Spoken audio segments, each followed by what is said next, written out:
LCCC Today.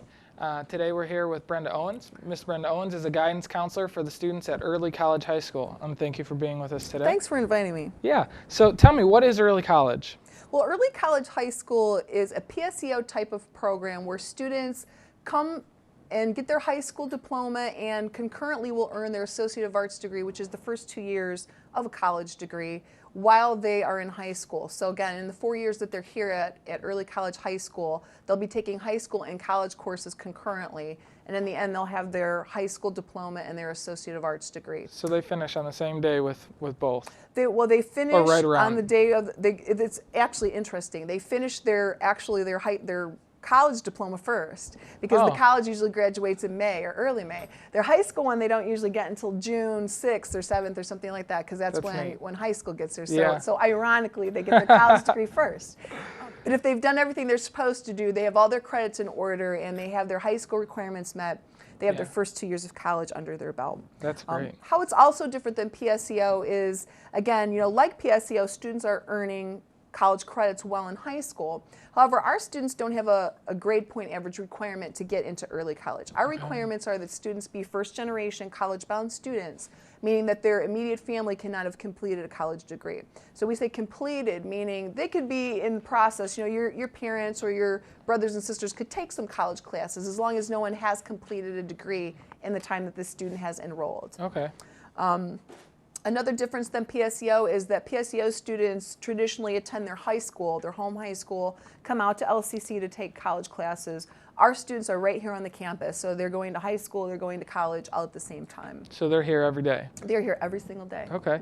Are there any other requirements, like what does it take to go to early college is there anything else other than the family member being first generation? Being first generation. Our students do need to have passed their 7th and 8th grade OAAs, and that's the Ohio Aptitude Test. And really, that's just an ethical reason. We don't want anyone to come to early college unprepared to do reading and writing and things like that.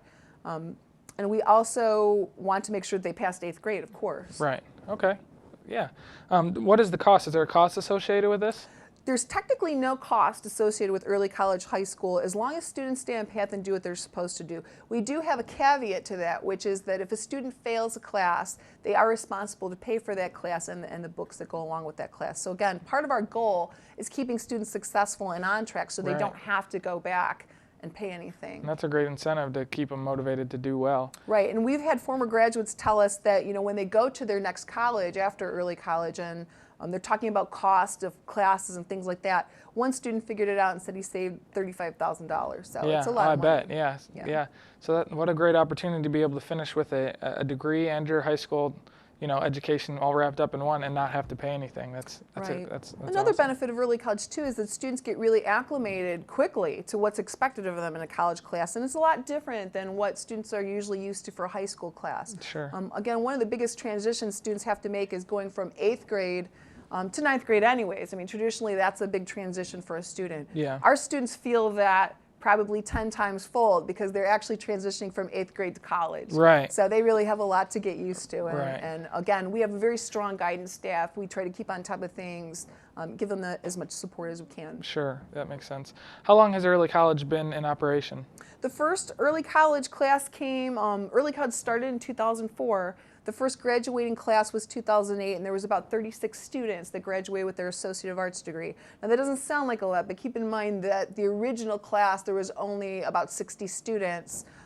There was a transition where some students went back to high school, didn't like it for whatever reason, and so again, the finishing class there was about 36 students, That's so great. everybody got their Associate of Arts degree. Yeah.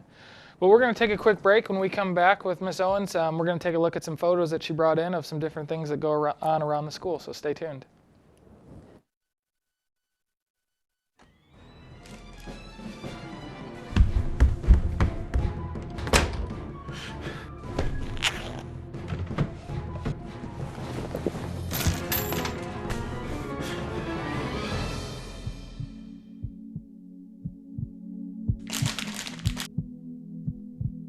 It's okay to eat the whole bag.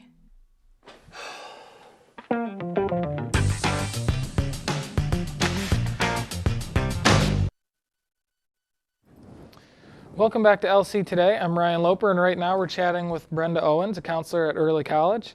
Ms. Owens, I was going to ask you, as a guidance counselor, what do you do for the students at a school like Early College? Well, my role as a guidance counselor at the early colleges is in some ways similar to a traditional guidance counselor. I'm checking transcripts, making sure students have their credits in order, making sure everybody's passed their classes and met the requirements. Some things that are a little different are that I have to make sure that students also have their college credits in order. So there's more to track with that. Again, when we spoke earlier about the big transition, traditionally a guidance counselor's one of their roles is making sure students are acclimated, what we call psychosocially, that they're emotionally stable, they're academically ready, and things like that. That becomes a little more intense in this college because again, students are making such a leap that they can feel a lot of pressure with that. Yeah. Some other ways that I'm very different than a traditional guidance counselor is that I teach. And I teach a couple classes, college classes that students get college credit for. One of those is SDEV 101. It's a college readiness course where it sort of acclimates the student generally to what they can expect in college, what's expected of them. Gives them a lot of pep talk, like how to give yourself positive encouragement. Yeah. We also do a 102, which is a more intense form of that class. And we teach SDEV 103, which is specifically college and career focused, where we talk to the student about, what are you going to do now with your 2-year degree, where are you going to go? We talk about college readiness, applications, filing your FAFSA, getting financial aid, scholarships, and things like that. And then do explore some career options. So really get a good understanding and really good knowledge for moving forward. Right, what to expect. Great. Well, I know you brought some photos. I'd love to take a look at those. You can kind of tell me what's going on, photos from around the school. So let's take a look at those. Well, this was our original administrative staff. In the middle was Mrs. Valentine. She was our original administrator when the program started.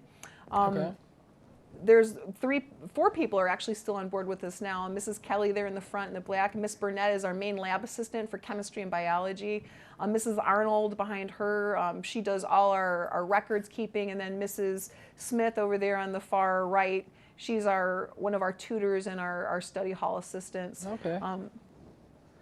This is Jen Johnson in the middle there in the printed shirt. She was our former college transition advisor, and her role is she did a lot of support of getting the students involved in activities, tracking their success after they graduated from the program and things like this. This is a pink ribbon event. They raised money for breast cancer. Oh, neat.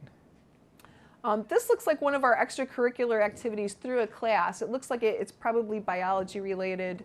Looks like they're doing some hands-on learning. And we do a lot of that with our classes. We try to get the students involved in a lot of hands-on learning and activities. That's great.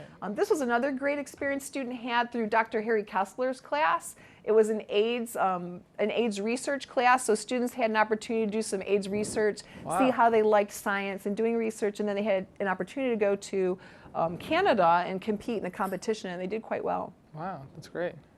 This was Obama's visit when he came to visit, and I believe this was like 2000, I forgot when in 2007. But anyways, that was through our Fab Lab, through our geometry class. Mrs. Blankenship's in the back there. She was teaching the class, and students got to meet Obama, yeah. Wow, what an experience. Right. Very cool, very cool. One last question I have for you. Should students apply for early college? What is the selection process? How does that work? Well, students will apply, but what students need to do is if they're interested in this experience, they can get information through their guidance counselor in 8th grade, and the middle schools usually have an information night for parents and students who are interested in this program where they talk about what's needed. After that, then we have an information night, and the community is invited to attend. And anybody that's interested gets information, and there is an application that students and parents can fill out on that night. Okay. All right. Very cool. Well, I want to thank you for coming today and telling us about early college. You're welcome. And if you want more information on early college, you can visit loraineccc.edu/early+college. That's the plus sign. That's loraineccc.edu/early+college. That's our show for today. Thanks for joining us, and we'll see you next time.